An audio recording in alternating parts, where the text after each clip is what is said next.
c'est le conseil départemental qui est venu nous voir et nous proposer ce concours autour des économies d'énergie.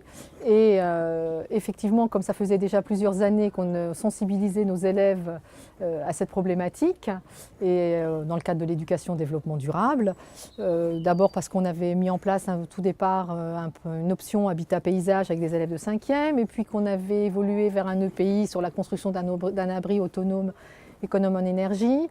On s'est dit que finalement, poursuivons dans une logique de concours pour un peu stimuler les élèves, en diffusant effectivement, en distribuant un peu la bonne parole, en expliquant voilà, les économies d'énergie, on peut s'y prendre de telle et telle manière, mais pas en travaillant uniquement avec des élèves, aussi en diffusant ça au niveau de toute la communauté éducative, des adultes, etc.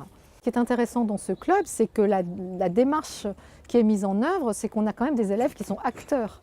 Jusque-là, c'était surtout dans un cadre pluridisciplinaire où on leur parlait de développement durable, d'économie d'énergie, de recyclage des matériaux.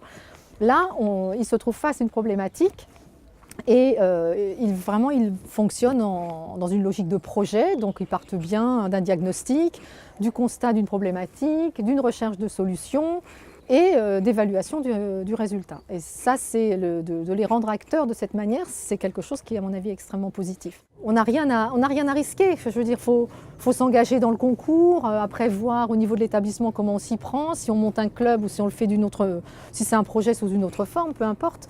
Mais de toute façon, on a tout à y gagner et puis d'impliquer tout le monde aussi. Parce que le concours QBES, je pense que ce n'est pas non plus que les élèves, c'est toute la communauté éducative. Donc quand on sensibilise tout le monde, effectivement, on a des résultats.